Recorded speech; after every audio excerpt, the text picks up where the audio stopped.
My peoples, my peoples.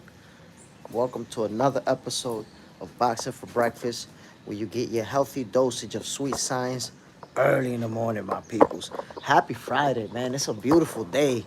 It's real rainy out here in the Dominican Republic. But today, Friday, beautiful morning, beautiful time to talk boxing. And that's exactly what we're gonna do, my peoples. Y'all know how we get down. I want to show you what a beautiful Friday morning, my peoples. Look at that. Barely any clouds in the sky. So yeah, I want to start this off, man. Yo, Sai, salute my brother, Toy Mafia. Boom. What's good, my brother? Happy Friday. Y'all know what it is. Jay Smith in the building. This is your favorite boxer's favorite boxing show. And we're gonna do what we do. We're gonna have to talk about Tank Davis. Gonna have to talk about Tank Davis. And we have to clarify something with Terrence Crawford, which he confirmed. Something that I've been telling you guys. They offered the fight to Jerome Bruce Ennis. And that offer was declined. That ship has sailed. You had an opportunity to fight Terrence Crawford. So people just gotta stop. Let that go. Now with Tank Davis, interesting how he's gonna be fighting Jake Paul right now. There's fans that are supporting that exhibition show. There's fans that are not supporting it. But what happens with his WBA title? Tank Davis done had a WBA title for, well, first he had the Mickey Mouse belt, the secondary title. And then he got elevated to main champion without having to fight a champion. Which means that at this point, Tank Davis has been in the 135 division for 5 years, and he hasn't fought a single reigning champion. And now the WBA is going to allow him to go do an exhibition. I guess he don't got a mandatory. Tank he's kind of always been able to fight whoever he feels like it. So I guess it's fitting that he can exhibition whoever he wants while he's supposedly the champion, but he don't got to defend that. They're not asking him to defend that. It's a circus show.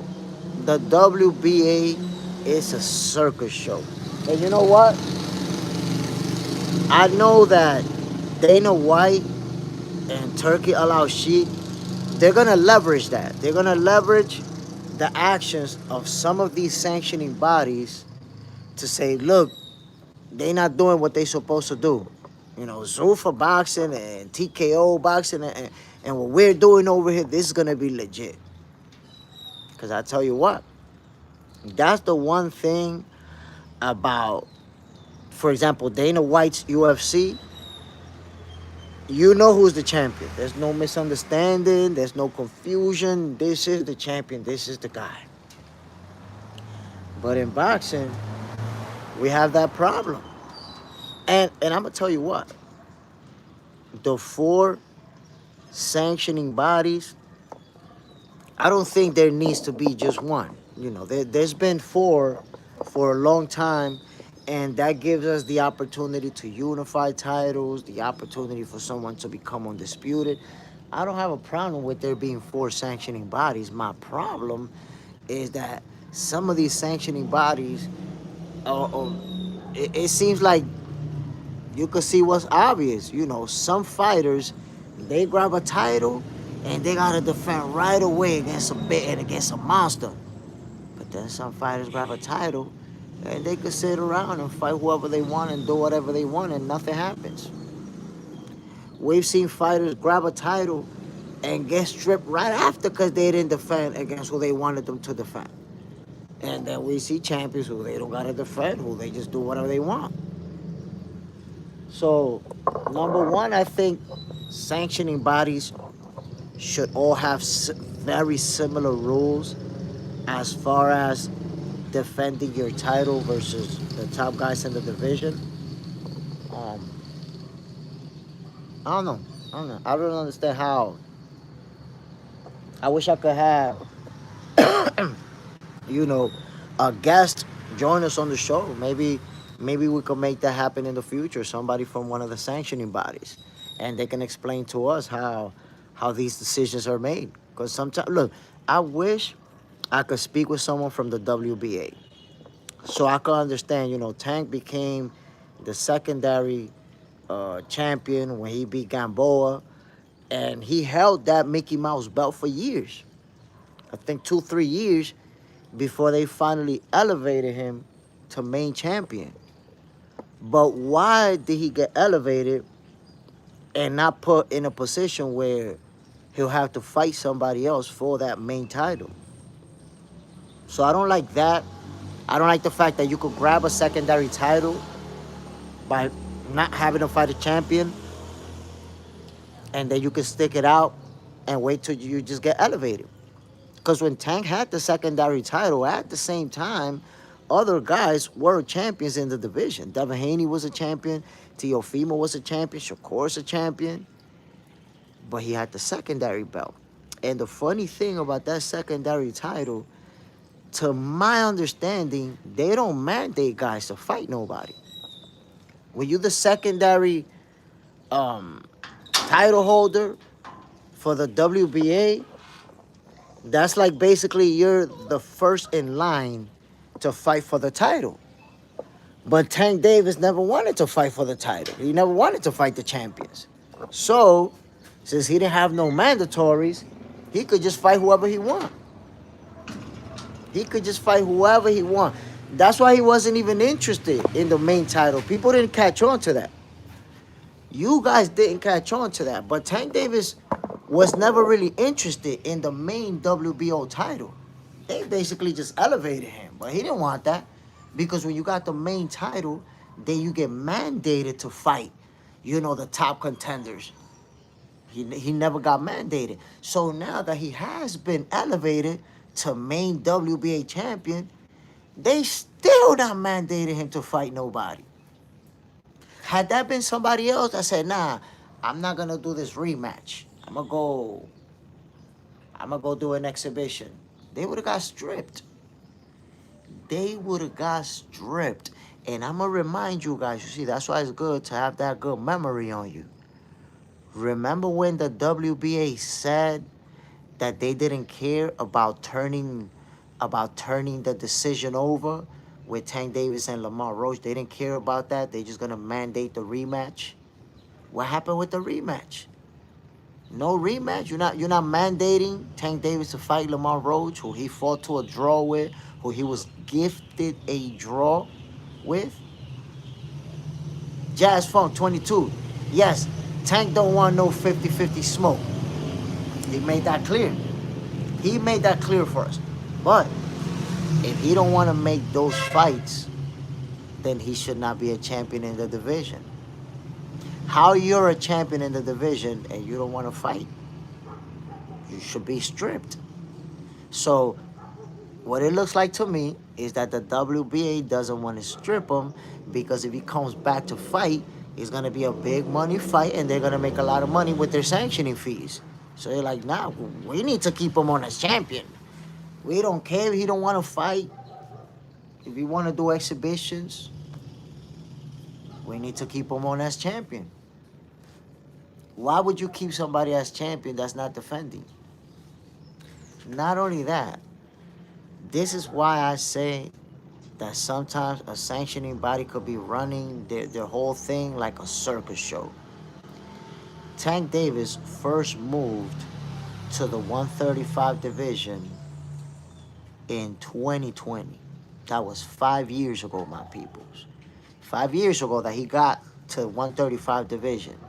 And he fought Gamboa for the secondary belt and for a vacant secondary title. And he beat Gamboa. Great. Now he's the secondary title holder. Now while he was that secondary title holder, there's been a bunch of champions in that division. Devin Haney, Teofimo Lopez, Lomachenko, and Shakur Stevenson, all four of them was champion at 135 while Tank Davis held that secondary belt. And he never fought any of them. He never tried to fight any of them. Never expressed interest in any of them. Cool. I think it was a couple of years ago, the WBA decided to elevate Tank Davis to main title holder. Now he's the guy, right? He's the main title holder for the WBA. He still hasn't fought a single reigning champion in the division. He still hasn't fought a mandatory. The WBA hasn't mandated him to fight nobody. And the WBA has stated that they were going to mandate the rematch with Lamont Roach. That they was not trying to overturn the decision, but that they're going to mandate the rematch that they felt is warranted. Tank Davis says, nope, I'm going to go fight Jake Paul. I ain't the face of boxing. I'm just a guy who boxes. And he's still going to get to keep that strap. He's still going to hold up that WBA title, which he didn't even have to earn because it was emailed to him. You see, we talk about all these email belts and these belts that are gifted. Tank Davis been an email champion for years. He been at 135, my peoples, for 5 years already without fighting a single champion. Come on, man. Eric Gomes fighting Jake Paul, it's a win-win for Tank. If he lose, he getting a crazy bag, and it won't go on his record. Okay? I mean, it's a win-win for Tank, but then again, Eric Gomes, you have to understand that everybody's not a social media manager. We not all pocket watching Tank. I know you pocket watching him, and you worrying about his money, but there's actual real boxing fans that want to see the best fight the best, Eric Gomes. That's what you have to understand. I know you're happy to see Tank in win-win situations, but real boxing fans are happy to see Tank fighting great boxers. You have to learn that, Eric Gomes. Everybody's not pocket watching. Some people want to see great fights. So I know you like the crazy bag and the undefeated record. We want to see great fights, brother. Everybody's not pocket watching. Side, more like lose-lose. But that's what I'm trying to tell you, Side. If you're a real boxing fan and you're actually following boxing, not people's pockets, that's a lose-lose situation. You ain't creating no legacy. You ain't making a better name for yourself. You only getting real boxing fans against you. So you're going to have, the pocket-watching fans supporting it. He's going to make a lot of money. And it's going to be great for him. The pocket watch is going to support you. But the real boxing fans that want to see the best fight the best, they not going for that. They not going for... the only people that don't want to see the best fight the best is Tank Davis fans and Jake Paul fans. They like, but they're getting the bag. Nah, we want to see the best fight the best. So for the Tankomaniacs and the social media fans, that is a win-win situation. You're right, Eric. But for the boxing fans, the boxing community, this is a circus show. This is a debacle. You got somebody that ain't fighting none of the best, and he's supposed to be one of the best. That's horrible. Side, he beat up TikTok star. If he wins, he lost to a TikTok star. If he lose, both embarrassing. Side, Tank fans act like he about to break bread with them.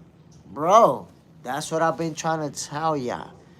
When I talk with Tank Davis fans, it makes me think that when he get that paycheck, they're going to get a cut. They're going to get a deposit. Something is going to drop in their bank account. I'm like, nah, bro, Tank Davis is not going to give you a dime. The PBC is not going to give you a dime. So why do you worry about how much money Tank is going to make? Or why do you fight so much about what Tank is going to get in his pockets? I don't understand it, bro. I don't know. Tank is not even going to show your ass a screenshot of his bank account. You're not even going to see a screenshot of that shit. You're going to have to picture it inside your head and have a good time with it, I guess. I don't know. Mr. Monia, Devin Haney got an email belt also. And you're not important enough. You're just a YouTuber. I don't know. You're the one watching me, buddy. Now, I don't know who you are. I'll never see your face. I'll never know who you are. I don't know shit about you. You definitely ain't important enough. But you watching me and you listening to my opinion. So I am important enough because you're here. Goofball. Um, but I gotta say, you're right. Even though Miss Mona, you're a goofball, but you're right. Devin Haney did get an email title, but what you have to understand is that he beat Vasil Lomachenko. He washed Regis Prograis. Jose Ramirez made it look easy. So Devin Haney has legitimate wins in his resume. He has beaten world champion. Now, Miss Mona, if you want to tell me what's the world champion that Tank Davis beat at 135, I'd be happy to listen to you. I'd be more than happy to listen to you, Miss Mona. What reigning champion did Tank Davis beat at 135? You want to compare him to Devin Haney. Haney's already won titles at 135 and 140. Became undisputed at 135. Won titles at 140. Now is looking to become a world champion at 147 in the third division. What are we talking about, Miss Mona? Devin Haney's already putting together a Hall of Fame resume, while Tank Davis is still cherry picking. 30 years old. Tank Davis is 30 years old. Not a single reigning champion in the same division that he's been fighting at for 5 years. At 30. And you're gonna compare him to Devin Haney, who's gonna fight Brian Norman Jr. next in the welterweight division, while Tank Davis is doing an exhibition show with Jake Paul? Come on. Don't do that. Don't do that, man. I'm telling you that. That's why Tankomaniacs, you guys come out with the worst logic to defend Tank. The worst logic. You want to bring up that he made this much money. You want to bring up this other guy's opponent. Everything except Tank Davis' notorious cherry picking. Everything except Tank Davis ducking Lamar Roach blatantly. That duck, that's one of the most serious ducks we've seen in a long time. A guy whoop your ass, you get a gifted draw, and then when you're supposed to have a rematch, you guys have a rematch scheduled, you decide that you want to go do an exhibition with somebody else. What kind of duck is that? Jazz Funk 22. Imagine Crawford was moving like Tank. Haters like Tank. Haters say he's a coward, ducking the best fight, not giving fight fans the big fights they want. But certain Tank fans give him a pass. My brother, that's the one thing. Listen, that's why I understand why they came up with that name for Tank fans, the Tankomaniacs. You know why Tank fans became the Tankomaniacs? Because they always come up with a new logic to defend Tank. They want everybody to fight the best, right? Fight this guy, fight that guy. They want Canelo to fight Benavidez. They want Crawford to fight Jaron Bruce Ennis, right? They want everybody to fight the best. But when it comes to Tank Davis, oh, well, you know, he's getting the bag. He's getting a lot of money. He's knocking people out. But they don't ask him to fight any of the best. They don't say Tank Davis fight a world champion. Tank Davis fight Shakur Stevenson. Fight Teofimo Lopez. Think about it, my peoples. How is it that Tank Davis fans are always asking Canelo? They've been asking Canelo to fight Benavidez for the last 3-4 years. Going hard on Canelo. Fight Benavidez. You scared of the Mexican monster. But when it comes to Tank Davis, oh no, you know, Tank will fight whoever he wants because he's putting butts in seats. And he's selling more pay-per-views than everybody. Huh? What's that logic all about, my peoples? How are you asking this guy to fight the best? You asking that guy to fight the best? You telling this guy that he need legacy fights? But Tank Davis, well, you know, he could fight whoever he wants because they're getting the bag. And he don't have to fight Shakur. And he don't have to fight Tio or Devin because you know, he doing him. Who does that? Think about the fact that Jake Paul has been someone that everybody in boxing has been rejecting him. Everybody in boxing has been saying he's no good for boxing. Get him out of here. We don't want him. Now, Jake Paul is about to fight Tank Davis. Tank Davis fans became Jake Paul fans. Now Tank Davis fans like, we will get the bag too. We will do the same thing just like Tank. Huh? So you mean to tell me that y'all was bashing Jake Paul for years, but now y'all love Jake Paul because he fighting Tank? Bro, there's no other way for me to tell you, take that Kizak out your men's mouth. Like, that's probably the only way that I can tell you. Because how have Tank Davis fans gone to that level of pocket watching that all they talk about is money? How you asking Canelo to fight the best? How you asking Crawford to fight the best? But when Tank come up, you're like, he's making money though. He's making a lot of money. Where is this pocket watching going into? Who's gonna send you a check for that, bro? My peoples, ask a Tank Davis fan who's gonna give you a check, who's gonna pay you for worrying about these people's money. When did pocket watching become cool? Because I find that embarrassing. Me personally, I think it's embarrassing, my peoples. Pocket watching?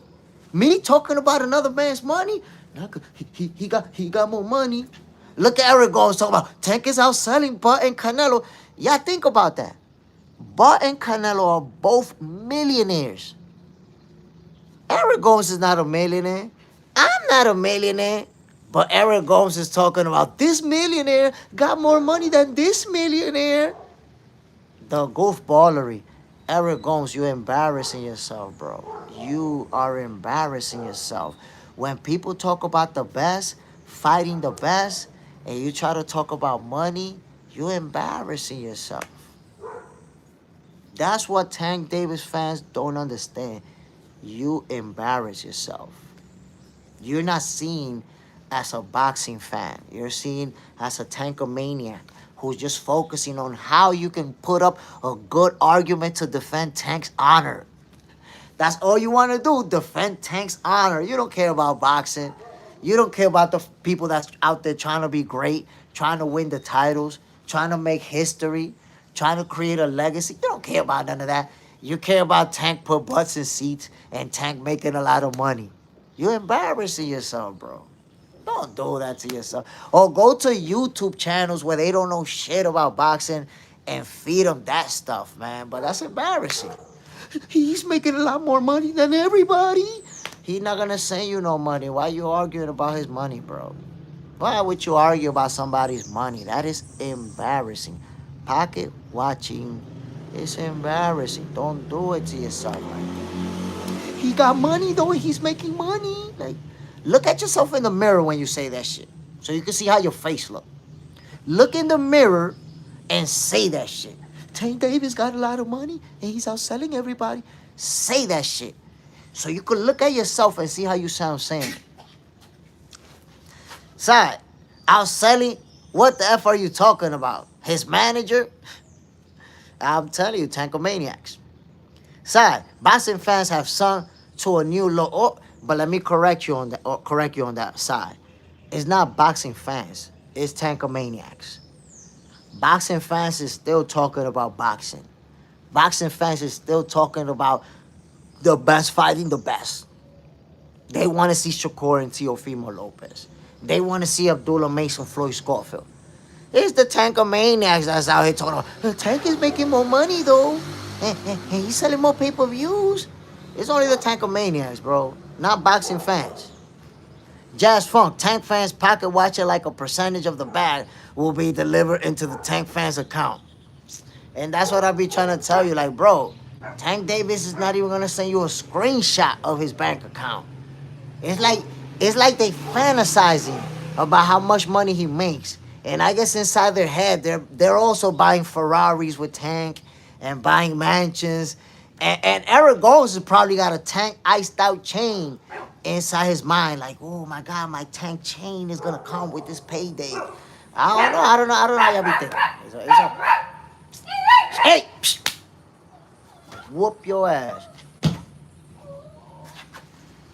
My people, most boxing fans, you guys know that we want to see the best fight the best. Most of us. That's why Tank fans been labeled the Tankomaniacs. Because they don't want to see the best fight the best. They want to argue about who's making more money and who's putting butts in seats. And this guy made more money than that guy. And you know, I actually find that hilarious because think about it. For the last 4 or 5 years, Tank Davis fans be like, he made more money. He's putting butts in seats. He's the one doing the most pay-per-views. But somehow he need a payday from Jake Paul now. I don't know. That doesn't make sense to me. How you telling me that he made the most $1 million for the last 5 years, but now he need a payday from Jake Paul? Now he need a payday. So y'all was lying to me? These 5 years, when y'all talk about all the millions and all the pay-per-views and all the sold-out venues, y'all was lying to me about all the millions of dollars? Now he need a payday? Damn.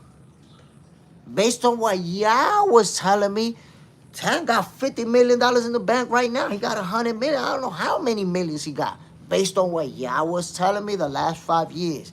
Makes more money, puts more butts in seats, sell out the most arenas, sell the most pay-per-views. Tank Davis has to have $100 million in the bank right now. How he need a payday for Jake Paul? Need a payday? So something don't add up. You can't be making the most millions out of everybody and also need a payday. That don't add up, my people. I need to understand how Tank Davis need a payday if he been making the most millions for the last 5 years. The most pay-per-views, the most butts and seats, the most everything. How he need a payday now?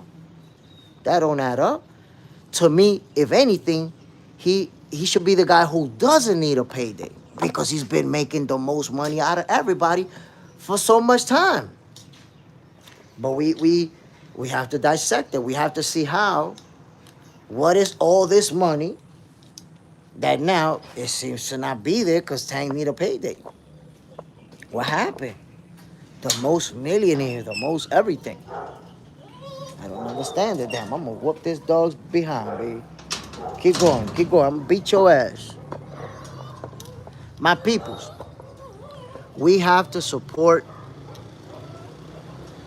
shit on. My peoples, we have to support real boxing. We have to support real fighters. We have to support real fights. Forget about the money that these people are making. They all millionaires. They all making millions. I don't understand it, baby. So, some of you right now broke and at home struggling to pay your bills. And you sitting over here arguing, Tank Davis putting butts in seats. Tank Davis got more money and you broke. You know how ridiculous it sounds when broke people argue about millionaires and what millionaires got? That should be embarrassing, bro. The ill will. A rematch with Roach is a payday. A rematch with Roach is a payday, but it's also a possible L. They not trying to do that rematch, bro. Game Man 44. Tank blew his money on nail polish. On nail polish and you know, female looking clothes. And I don't know what else. Now, look, I don't think he blew all his money because Tank Davis has made a lot of money and he has stayed active. It's not like he's been like Broner. He's, you know, out of boxing for years and years. Nah.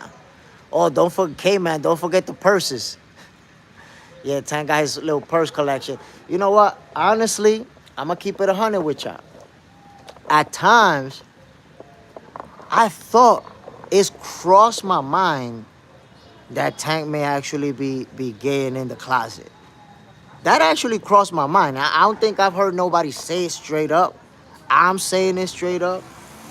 And I'm going to tell you why it crossed my mind that Tank may be in the closet. I'm going to tell you why. Y'all remember when he started having beef with Floyd, that Floyd said that Tank got a little sugar in his tank, right? And then Tank said, there ain't no sugar. Man, Tank, you know what's up. All right.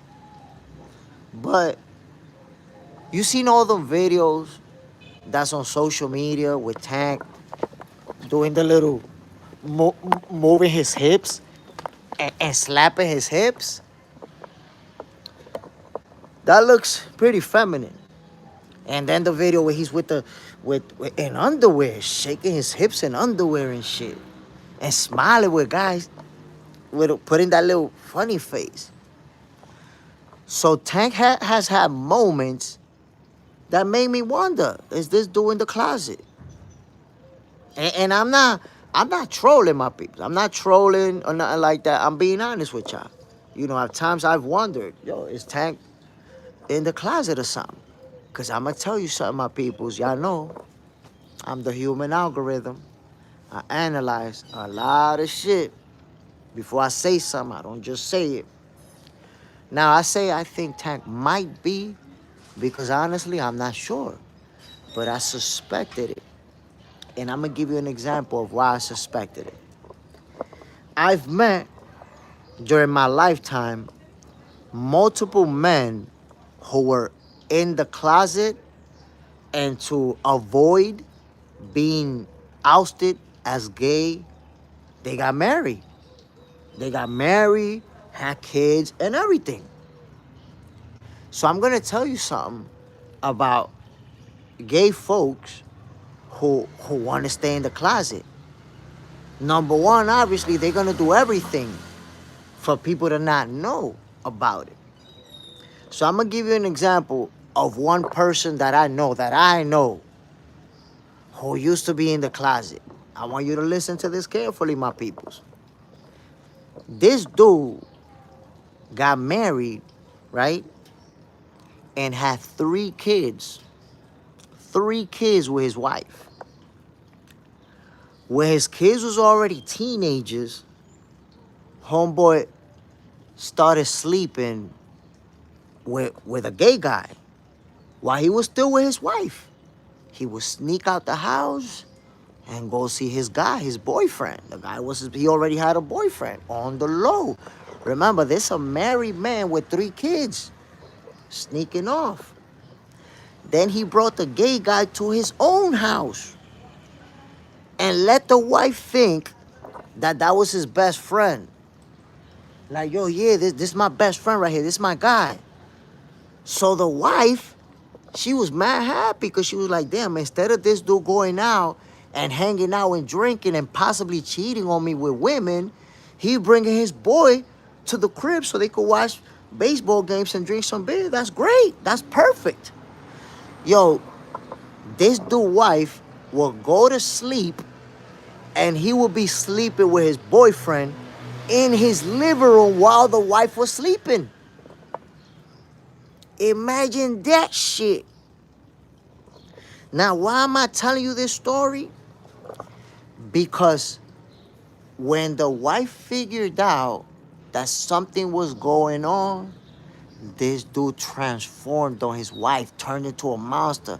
Now, for anything funny, he wanted to beat her ass. For saying something funny about his boyfriend, because he didn't admit anything, that's his best friend, right?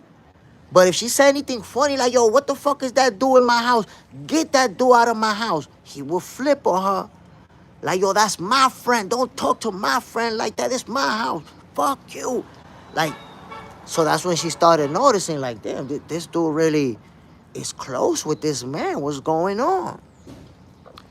I explained this to you guys because I want you to understand that homosexual men who marry women to hide their sexuality from everybody, they almost always end up beating their ass.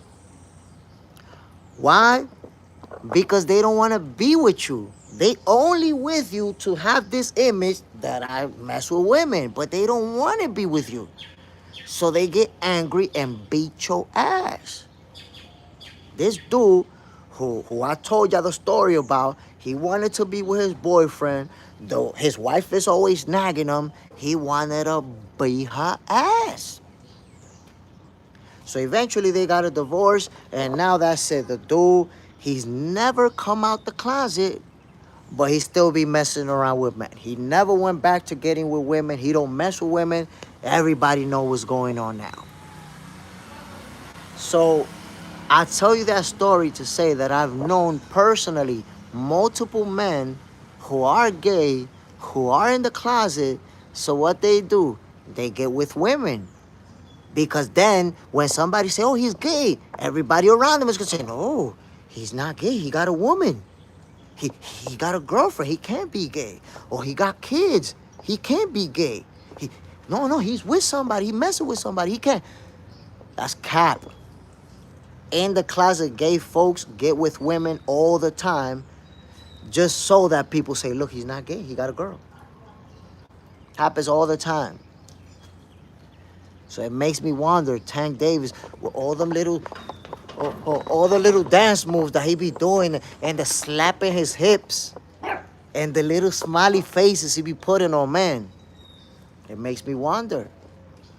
Because that's the one thing. Gay folks, homosexual men who are in the closet, they tend to have a certain smile that they give other men. Tank Davis has that. He has that smile that I seen him face to face with another man like, I ain't never smiled that close to a man's face in my life. Never. Al Booger, that's crazy. Salute. Eric Gomes, did you not hear me just tell you right now that gay people have kids all the time to fool people like you? You didn't hear that part? Having kids don't mean nothing. Nothing. Don't ever think that somebody's not gay because they got kids. Because they got kids. I know a lot of people. I know people right now. Matter of fact, y'all know the veggie salad. You guys know the veggie salad. Guess what? The veggie salad, his father is gay. His father be going to Dominican Republic to pay young kids to sleep with him. His father is gay. So never think that because somebody got kids, oh, he can't be gay. Look, he got kids. Gay men sleep with women all the time. Side, Tank stands on his own toes with some extreme zest. Listen, if you look at them Tank videos that's out there, you will see some zesty ass videos. Some zesty. The way Tank shake them hips, I don't know, man. I don't know. I ain't never shook my hips like that in my life. And I'm not used to seeing men do that either. I've seen Shakira shaking her hips like that. Side, his face over with Jake Paul was mad zesty too. I'm telling you, man, the zestiness of it all.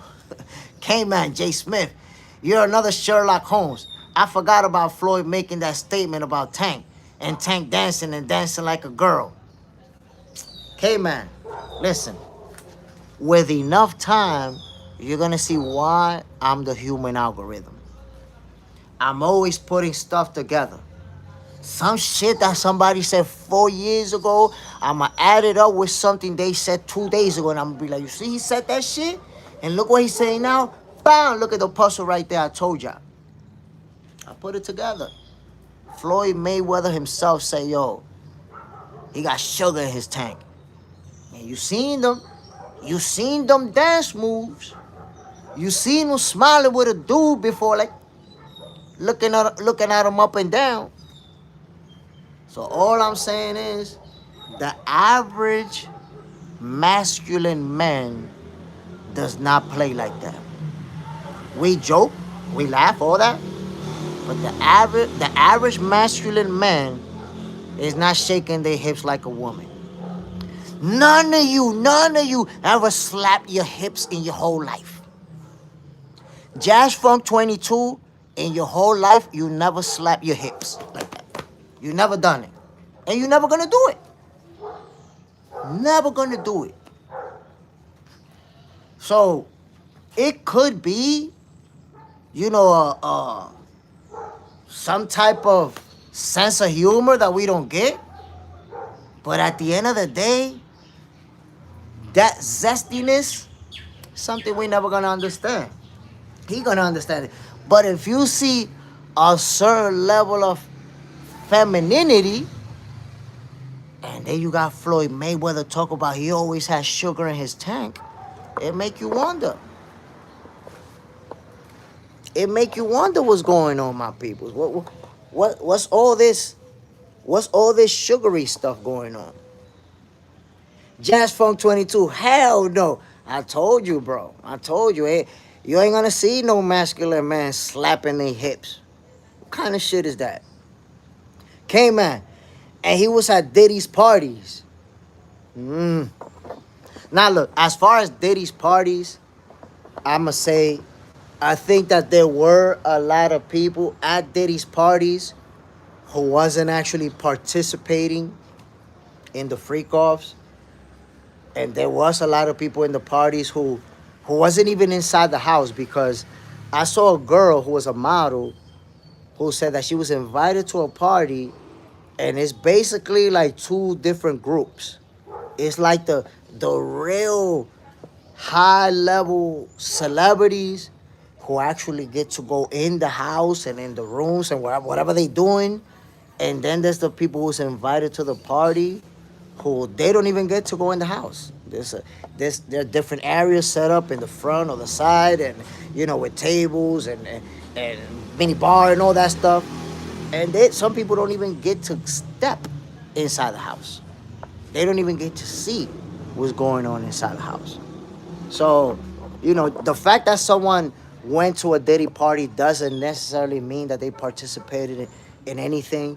I'm pretty sure there's a lot of people who went to those parties who never saw anything, because they weren't part of that crowd that gets to go inside, that get to participate in all the crazy stuff.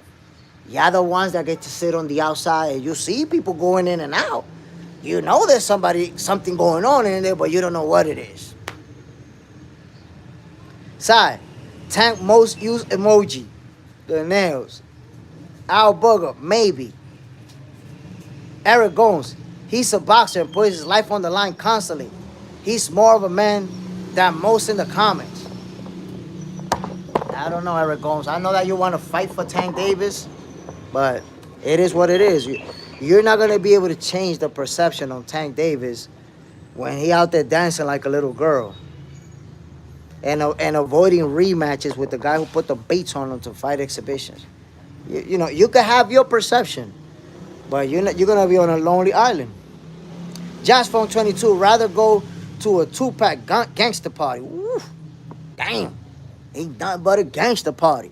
Imagine a party with Tupac and Snoop and Dre and all of them, Warren G, with that type of music, with the liquor, the beer, barbecue. That'd be crazy. That'd be crazy. My peoples, by the way, if you did not have the opportunity to see my conversation with Tiffany Daniels yesterday, she's a professional judge, a USA boxing official. You got to check out yesterday's live. We had a great conversation. Because she's a USA boxing official and a professional boxing judge, she was able to talk about the differences between the scoring system in the amateurs and in the professionals. And it's a very good talk, especially if you're a real boxing fan, if you're not sitting out here counting Tank Davis money, and you actually follow boxing and want to understand it. I suggest you check out yesterday's live, because you have the opportunity to have a better understanding of how they're scoring the fights. What are the judges looking at? What is the criteria for the amateurs? You get to see that. Greg Mar, Tankicito, Davisito. Whoa, Tankicito, Davisito? That's a pretty zesty name for him. Side, Spank Gavis. Nah, I'm gonna be honest. I like Tankicito Davisito. He's a little petite, sentimental, emotional, and apparently fruity. Nah, listen, man. I just be joking around, but I'm gonna be honest. I have suspected I have suspected. After Floyd Mayweather said Tank got a little sugar in his tank, it made me think about it. It made me go back and think about all those little dance moves he'd been doing. And all those little funny. And that's why I also told y'all about, the gay dude that I know. And I met a couple of gay dudes in the closet who get with women to, to throw people off so nobody knows that they gay. And people, gay folks who get with women to hide that they're gay, they always end up beating women's ass. They always end up beating the women up. Why? Because they don't want to be with women. They with you just so nobody know that they gay, but they don't want to be with you. So for any little bullshit, they end up beating your ass. And Tank Davis, he has some experience in that territory. I don't want to get into the details, but we know Tank has had some situations, right, with female companions. So it aligns with what I told you before. Sai, I would overlook someone of the zest if Tank fought the best. I mean, I wouldn't even care about his zestiness if he was out there fighting the best. MS, Tank is a fruitcake. Black Jericho, Tank, take a knee Davis. Gregmar, happy Friday, my guy. Love your channel, no homo. Appreciate it, Gregmar. Appreciate it, my brother. We not talking conspiracies. We not talking fake shit. We not making stuff up out of thin air, my guy. We talking real boxing over here. That's a promise. J-Funk 22, Tank not gay. Boy's boyfriend might be gay. Oh, so we got a name for that here in Dominican Republic. He's Abu Gaharon. You know what Abu Gaharon is? Abu Gaharon, those are the guys who, they're gay, but they not feminine. They don't be like, they not that type of gay. They the gay guys that be like, yo, what's up, what's up? They the gay guys that they dress like a regular man, they act like a regular man, and then they the ones that look for the gay guys that be the feminine ones. They be they look for those. But they the man, they act like a man. They act like a regular nigga. But then they looking for the feminine. You see, that's what people don't understand. People have this notion that all gay folks be like, oh my God. That's not all gay folks. Within the gay community, they have the gay guys who act like girls, who want to be like a girl. But then they have the gay guys who act just like me and you, perfectly normal. Perfectly normal. So that's why when they go have their, whatever it is that they do when they are alone, one of them is feminine and one of them is masculine. It don't be two feminine guys. It don't be two guys. It don't be two guys like that trying to get with each other. It be the female one and the one that's masculine. And I told you, with Tank Davis, with the nails, with the purses, with the little dance moves, with the Floyd saying he got sugar in his tank, it made me wonder. It made me wonder. Black Jericho, but there's signs, purse, nails, exposing shoulders. Jazz Funk might be worse. Sorry, that impression taking me out, bro. I'm just doing my best impression, but have you seen Tank doing the dance moves? When he's shaking the hips and slapping himself? Have you seen that shit? Bro, right there you could Photoshop a little mini skirt and he looked like a little hoe. Photoshop a little mini skirt on him and put him in a street corner somewhere. Marie De Bruin, As if Tank fans gonna make money too. I don't understand why fans worrying so much about money while that ain't their business. And we're the ones that pay and we want the fights we ask for. I'ma read De Bruyne. That's the point. We want the best fights, but Tankomaniacs, they're only focusing on defending him. So they're gonna defend him no matter what. And part of defending him is saying, look, he's making a lot of money, and he's making more money than this guy, and he makes more money than that guy. It's always been about defending him with whatever it is that you can bring up. Unlaced, maldito pariguayo. Side, yeah, bro. Tank was just in his drawers as well when he playing that. But that's what his fans like. But Tank, not his boxing. About Tank, not his boxing. They like Tank because he's popular.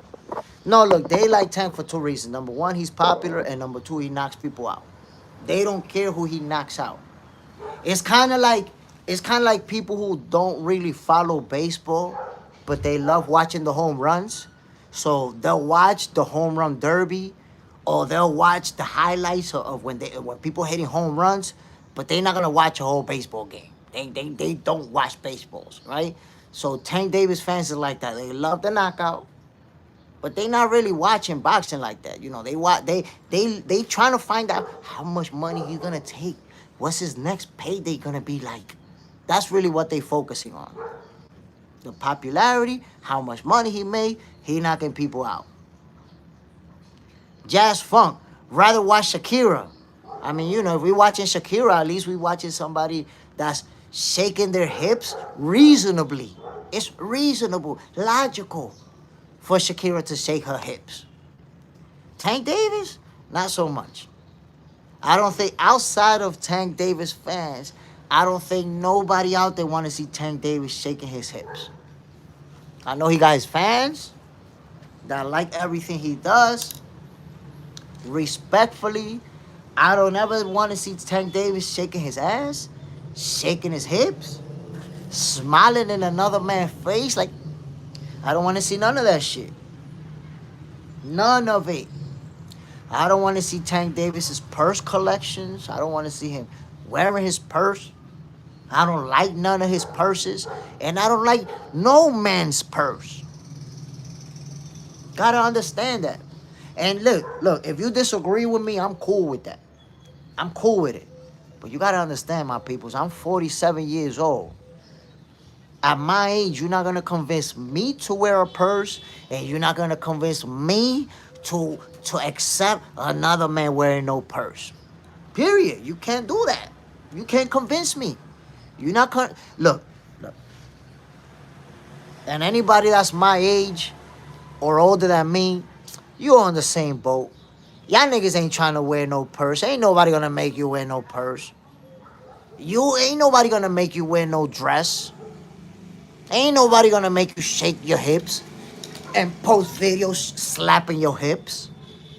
We too old for that shit. The only thing, listen, if you post a video shaking your ass and slapping your hips, the only thing you're gonna get me to do is think your ass is gay. And I don't have any issue with you being gay. With anybody being gay. I have no issue with the community. In fact, if you dig deep and you look around enough, you'll find out that I support the community. I support people being able to live the life that they want to live.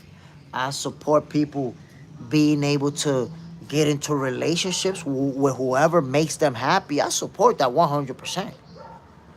What I don't support is you being in the closet. I don't support that. Because if you're in the closet, then I don't know you. I just know the person you portray to be. I don't know the real you. So then to me, you're not trustworthy. I need to know who you really is. So if Tank Davis got some dude that's railing him, if he gets smashed out there and he let us know this what I'm about, I'm not gonna knock him for it. But if he's hiding it from us and acting mad zesty, then I'm gonna be suspect. And I'm gonna be like, I can't trust you. Eric M. J. Smith, you seen that video where Tank is dancing with Adrian Broner at Richardson Hitchens? Where Hitchens says, oh, that look good. Of course I seen the video with Tank. Bro, that video, Tank Davis' face looked like he just came out the closet. That moment, and he was celebrating it. Like, what are you doing, bro? And you know something? Gay people who are in the closet, and I tell you this by experience too. Gay people who are in the closet, when they get drunk or they get high, little things come out and they don't even notice. You see the guy that I was telling you about, that he had a wife and was cheating on her with a dude and then left her for that dude? I knew that guy for years and years. And he used to act normal like a man. But guess what? When he used to get drunk, imagine a dude like, yeah, what's up? What's good, everybody up in here? We're gonna do this, we're gonna do that. But when he get drunk, out of nowhere, he might be like, you gotta stop playing with me. Stop playing with me. And then be back to being mean again. Yeah, you know, ooh. But then it will slip out every once in a while. Man, you're corny. That's so corny. You. And then he go back to being mean again. And we would always be like, what the fuck? It's like this dude got a switch. Pop. And he just turned some other shit on. And then eventually, he came out the closet. It turns out that rough figure, that's the character that he was playing for all of us, so we don't know that he gay. But then, you know how it is when you drunk or you high, the real you could come out and you not even know it. So this dude will get drunk and it will come out. Oh my God, my nails are so long, I gotta clip them. It's like he will break and notice it and go back to, oh shit, let me get back in character, they might catch on. Zigzag 76 Cadillac, Uncle Diddy loved that tank. Side, like John Jones. John Jones gay as hell. I'm gonna be honest with you, I never heard that. Like, I've never heard anyone seriously say that. You sound like you're saying seriously. And I never thought that John Jones was gay. Tajon, you saying Tank plays for the pink team? Yo, I didn't say it. It was Floyd Mayweather who said he got a little sugar in his tank. And with them little dance moves and that little purse collection he got, it made me wonder if he do got sugar in his tank. Hey man, the name Gervonta, feminine also. Nah, that's a good name, Gervonta Davis. I guess it probably starts to sound feminine when you start, putting things together. But I think that's a good name. Tajon, John Jones is gay. I don't know that. I don't know that. I don't know that to be a fact. Bree, I bet you won't say John Jones gay to his face. I doubt that anyone will say it to his face. Superman, those Murs are suspect, but a lot of rich people wearing them. Even Braun. So, damn, y'all gonna make me get into the purses, man. Y'all really gonna make me get into the purses. We're gonna have to do it. Boxing for breakfast. We talk about everything over here. There's an agenda, my peoples. You gotta understand this. There's an agenda. And that agenda is to make us more feminine. To take the masculinity away from men and make us feminine. And part of that agenda is making us dress like women. It's making us look like women. Because what you gotta understand, if I'm wearing a purse and I'm wearing a skirt, how you gonna separate me and a guy who's really gay, who's really gay? How are you gonna separate us if we both dress the same way? You're not gonna be able to separate us. You're gonna be able to look like in the future, the way that this shit is going, you're gonna be able to look at a gay man dressed like a woman and a straight man dressed like a woman, and you're not gonna be able to know who's straight and who's gay because we both dress the same way. We both got a purse, we both got a dress, we look the same. That's what they doing. Side, demasculating the black man. See? They trying to take our masculinity away. And part of the process to take our masculinity away is by influencing us. How do you influence us? You start getting people like LeBron. You start getting people like Tank. You start getting people like Puff Daddy.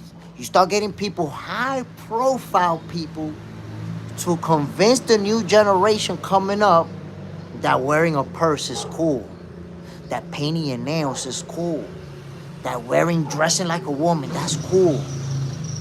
That way, that new generation coming up, they don't see it as gay. They don't see it as something else. And they start doing it.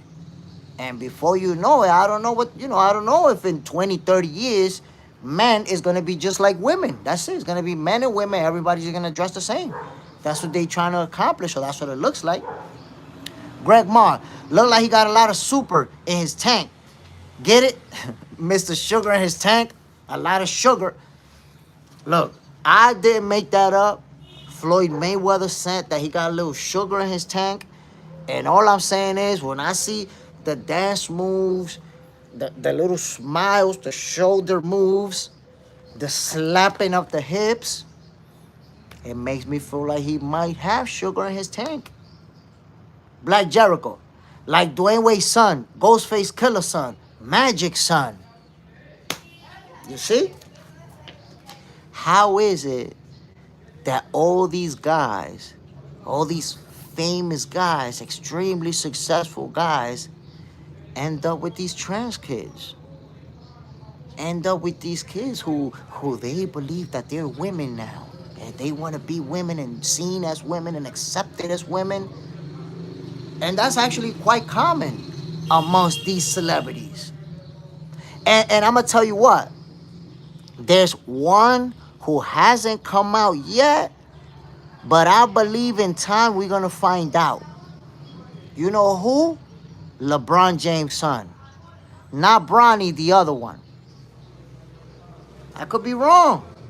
But to me, the way that he be looking, he looked like Dwayne Wade's son. He looked feminine to me. You see Bronny, you could see his masculinity. You could see his aggressiveness. You could see the way that he expressed himself. But the other one, I can't remember his name, he looked mad feminine to me. Mad feminine. And I'm going to tell you something. Parents should know when your kid has that inclination, you should know. Now, how should you handle it when you see that your kid has that inclination? I'm not going to tell you. Everybody has their own way of doing things. Sai, you seen Ghostface son? Yeah, I seen it. He did like a diss track on Ghostface, which to me was crazy. But they working hard, my peoples, to make us feminine. To make us dress like women. To make us accept all these feminine traits. Like they should be part of us. Not gonna get me to buy into that shit. Hell no. Hell no. And I'm gonna tell you something. Look, I got a son. My son is 3 years old. 3. You guys see my son. I already know my son is not gonna be gay. I already know my son is straight. You know why I know? Because at 3 years old, I can already see the difference in how he behaves with women and with men. At 3 years old, Black Jericho, I have a 2-year-old son. Salute, my brother. At 3 years old, and he was already doing that at 2, but at 3, he's about to be 4. It's more obvious. When he sees women and he sees women that are pretty, he wants to go to them. He smiles with them. He feels embarrassed. When he sees little girls, he feels embarrassed to talk to them. And then when he sees men, he don't want to talk to them. He don't want them to pick him up. He like, no, no.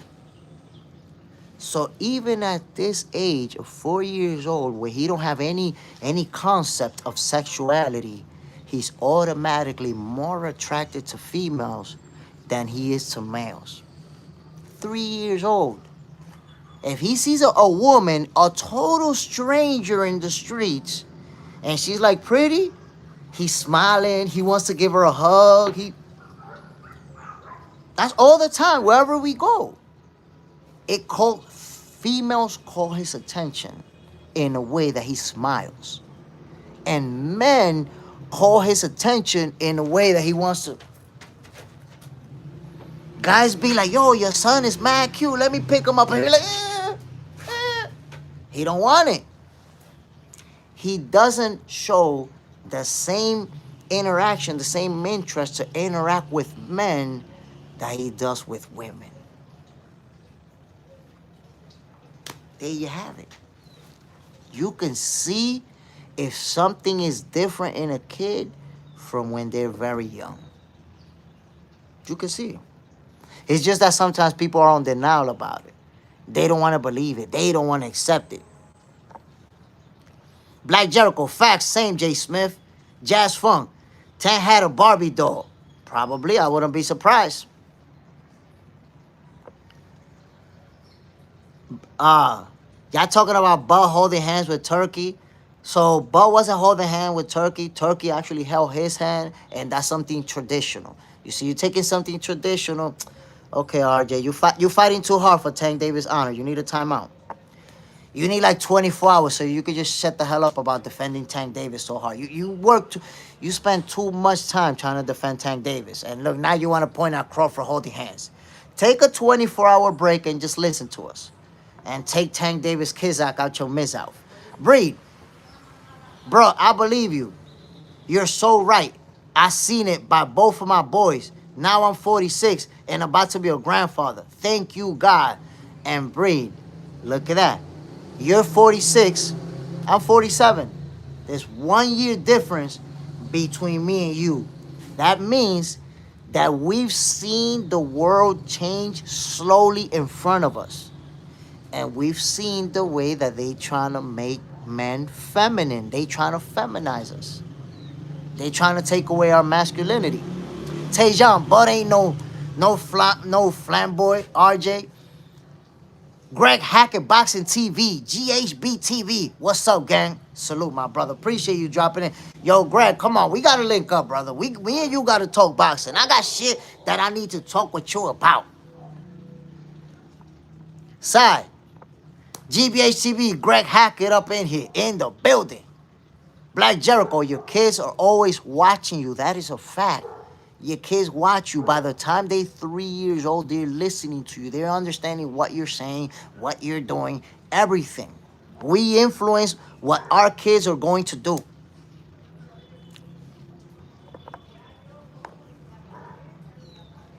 Hold on. Bam.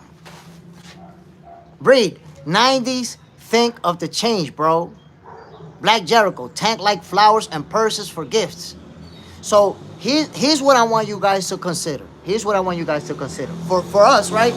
I'm 47 years old. Some of you are in your 30s. Think about us growing up. We never wore purses. We never wore dresses or high heels or anything that could be considered women's clothing. We never wore it, right? Little by little, they started introducing things to us. They started bringing in the purse. They started bringing in the dresses. They started bringing in all the nail polish. Dwayne Wade got his own nail polish. They started bringing all these different things that make us more feminine. So think about this. If you're outside and you're wearing a skirt, you're wearing nail polish, you're wearing a purse, right? and you're standing next to a woman who's wearing all of those same things, how is a kid growing up supposed to differentiate between what's a man and what's a woman when he see both of them looking the same? How does he know? Is he supposed to just say, well, that guy got a beard, that's the man, and she has tits, and that's the woman? But they're dressed the same, they look the same, they act the same. So that's what this is all about. You guys are gonna see, and we've been seeing it for years already, high profile people wearing women's stuff. And then eventually, I remember I can't remember who was the first man that I saw wearing a purse on a music video or on TV, but I know that I thought that was weird, and within a year, I was already seeing niggas wearing purses in the streets. The first time I saw a man wearing a purse, a skirt on TV, I was like, yo, why that dude wearing a skirt? A year later, I was already seeing Jaden Smith and all these other people wearing skirts. And rappers wearing skirts. So you don't see what they trying to do? You don't see that all they doing is making us think that purses are cool, nail polish is cool, dressing like a woman is cool. We could look like women, act like women, and that's cool. Come on, my peoples. Come on, my peoples. Black Jericho, they even tried to compare with real women. Bro, but right now, you tell a trans woman that she not a real woman and you got problems, you might even get canceled. You might even get canceled. That's what we're living today, my peoples. Don't allow nobody to feminize you. That's all I can tell you. They already put the work in on a lot of people. Don't let them put that work in on you. That's all I can say. Superman. Yes, that's what they trying to promote. But that's what I'm trying to tell you, bro. How many celebrities, how many famous people are we seeing dressing like women? Look at the rappers. Look at A$AP Rocky. Masculine ass dude wearing a skirt. What is A$AP Rocky doing wearing a skirt and wearing a purse? I don't know. I don't know, my people. All I can tell you is that none of those influences are ever gonna work on me. They never gonna work on my son. They never gonna work on anybody around me. Cause I'ma be the one like, yo, look out for that, my peoples. Zigzag 76, Young Thug, Gunna. You see? You see what I'm trying to tell you? Where did all these people come from? You think it's a coincidence that all these people just started thinking it's cool to wear nail polish, started thinking it's cool, a dress? Nah, bro, that's an agenda. Trust me. There's meetings. These people are having meetings, sitting down in boardrooms and trying to figure out, yo, how are we going to convince all these people to start dressing like that? How are we going to convince all these people to start doing these things? Black Jericho, they coming out the closet. You see African intelligence too. That's getting out of hand. Artificial intelligence, that's getting out of hand. Look, the thing, and I want to tell you guys this too. Keep this in mind. Artificial part of, because there's a positive and a negative about artificial intelligence. Like me, myself, I use ChatGPT for work and for some other things. So I use artificial intelligence to benefit myself. But I want you guys to keep this in mind.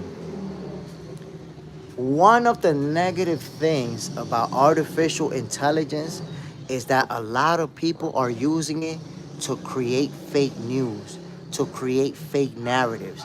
And you got to be careful with that. They'll make a fake video, let's say, of two people fighting. And guess what? You commenting, that motherfucker, this, that motherfucker. And it turns out you're watching a fake video that looks very realistic. They'll create fake posts to make you not like somebody. So if they don't want you to like, let's say Obama, they could make a video where Obama's saying, I don't like these type of people. Before you start criticizing that video, do a little fact checking. Because even all of the AI applications tell you there's a disclaimer. This application is not always 100% right and it could be wrong. Fact check. So never go like the news right now is not even reliable with artificial intelligence. If you're not looking at a reliable news source, fact check everything, my peoples. Because I promise you, artificial intelligence right now is the leader of fake news. So before you know it, you're arguing about something, you're bashing somebody over fake news that ain't even real. Bree, damn right. I'm so grateful my dad ain't play all that sissy BS. I don't, and my boys don't. Pass that on. But you see what I'm saying, Breed? That's the reason why your father was raised a certain way, you was raised a certain way, your kids are raised a certain way, and none of y'all gonna be wearing no purses, none of y'all gonna be looking like a certain way. And there you have it. Because you know what? I've come to the realization, my people. Let me tell you something. This might or might not be controversial, but it's a good time to say it because we're talking about it. I used to think that gay people could only be born gay. That's it. If you're gay, you were born that way. And I felt like that's the only way that you could be gay because you were born gay. And I felt that way because I've seen kids be 3 years old that I already knew this dude gonna be gay. And it just like I said it, they were gay. Why? Because when they were little, they show, they act very feminine. They don't want to play with the boy toys. They want to play with the girl toys. They want to play with the doll. They want to put on mom's shoes. They want to, and you could see it. But guess what? Kids can also be influenced into being gay. At my older age, I realized that that is true. I never believed that before. Never believed it. But now I understand that they can be influenced to be gay. And I'm going to show you why right now. Why I know that this can happen. QT, society influences people. I'll just leave it at that. Need strong people in the household to shield kids. Oh, you speaking facts. But I'm going to tell you how I know that kids are influenced into being gay. Tell me if this is a coincidence. I know right now about 3 or 4 different women who have a salon, who built their own salon before they had kids or while their kids were very little, 1, 2 years old. And all the women that I know who have a salon have gay kids. They'll have gay kids. Look at this. There's a salon around the corner right here and a salon up the block. Both of those women have gay kids. Why? What is a coincidence that kids that are born with women who work in a salon, who are constantly around women, it's only women that go to a salon. It's women that work in a salon. And now these kids are gay. Is that a coincidence? No, they're being influenced. Black Jericho, protect the children, my brothers and sisters. No father in the home. That's the problem. That's the problem. But let me tell you something. Why is there no father in the home, Black Jericho? Why there's no father in the home? Because there's a reason why we think there's no father in the home, and there's a real reason why there's no father in the home. So, number 1, there's no father in the home because Zigzag, He's a beach. Nah, not really. Not really. It goes deeper than that. There is actually two separate systems in place. Number one, the system that's in place for fathers to get locked up. Oh, there's a system. There's a system in place for that. We're going to lock all these people up. Make sure that their kids grow up without them. There's a system in place for that, I promise you. Now, how do you know there's a system in place for that? Because I'm a black man.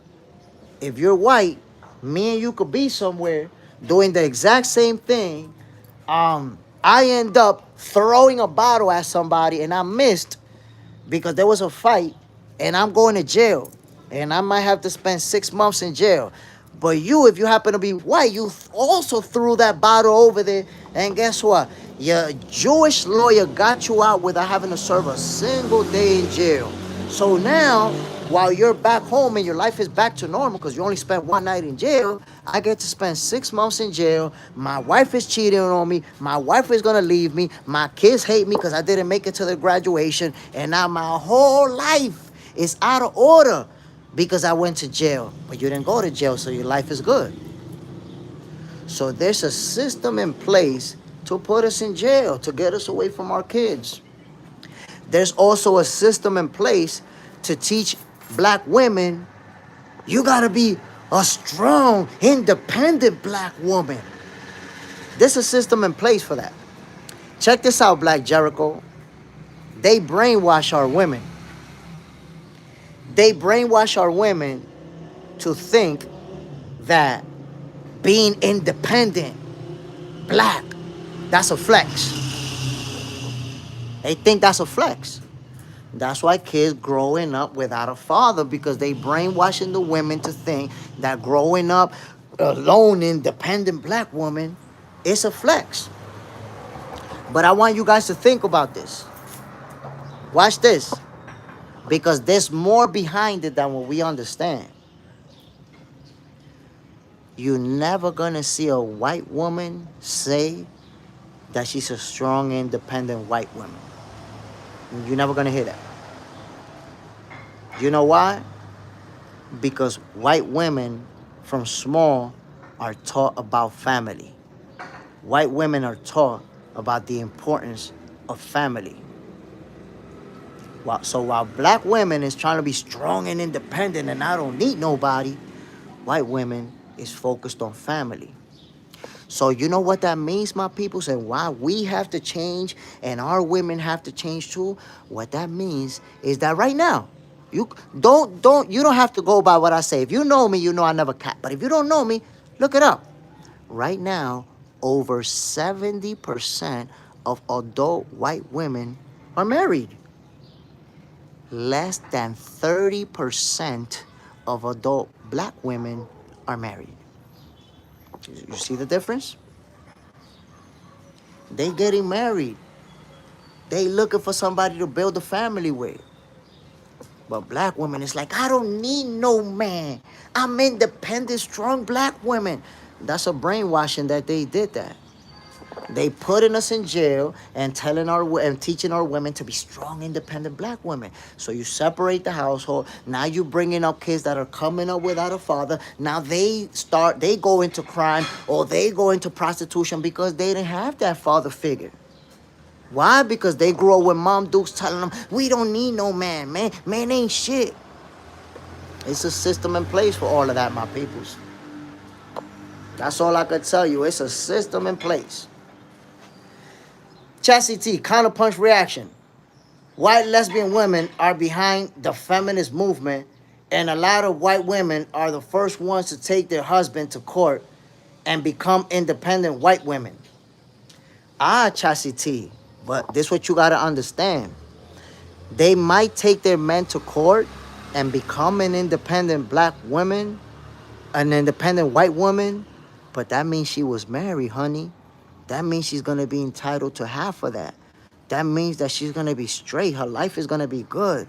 That also means that her children was growing up with a man. So that's the problem. These independent black women, a lot of them, they don't never get married. They go smash with this guy, have kids with this guy, and then I don't need no man. Boom! Now she's single. And guess what? She's gonna stay single, and those kids gonna grow up without a father. And then this is the biggest problem. That kid's gonna grow without a father. He's gonna be disrespectful to women, and you women are gonna say, damn, but you only grew up with a woman, and you're gonna disrespect women. That's because you don't understand how our minds work. Most men, and I've seen it, most guys who grew up with just mom end up being disrespectful to women. You know why? Because they grow up hearing mom saying men ain't shit. They grow up hearing mom saying we don't need men. I don't need men. Man ain't shit. That's what they grow up hearing. So what you think happens when they become men? They resent you. They resent women. That's what they do. It's the opposite of what you think. Like in your heads, you guys think, women think, well, you know, you grow up with only a woman. If anything, you're supposed to respect women. That's logical. It makes logical sense. But no, because that kid who only grew up with his moms actually grew up resenting women because he grew up listening about how men ain't shit. Now he's a man. Damn, I ain't shit. Nah, fuck that. Y'all ain't shit. He grows up resenting it. The hydro grind. How did we get to this convo about the gays? I've arrived late, man. I don't even know. We just talking boxing and somehow. Oh, Tank Davis. Tank Davis with his famous shaking of the hips and slapping. Like, who does that? What man you know does that? Slapping his hips like that? My peoples, listen. I'm about to end this beautiful Friday morning episode of Boxing for Breakfast. I want to give everybody a shout out for tuning in. I appreciate you guys, man. We are still going to be talking about the whole situation with Tank Davis and Jake Paul. Are you supporting it? Are you not supporting it? Are they ruining the sport of boxing with this crap? I don't know. Some people are going to support it, some people won't. But at the end of the day, it's all about the sweet signs, my people. Salute to everybody who tuned in this morning. I'm about to get the hell out of here. Enjoy your weekend. You already know what it is, man. I'm Jay Smith. This is Box Center, your favorite boxers show.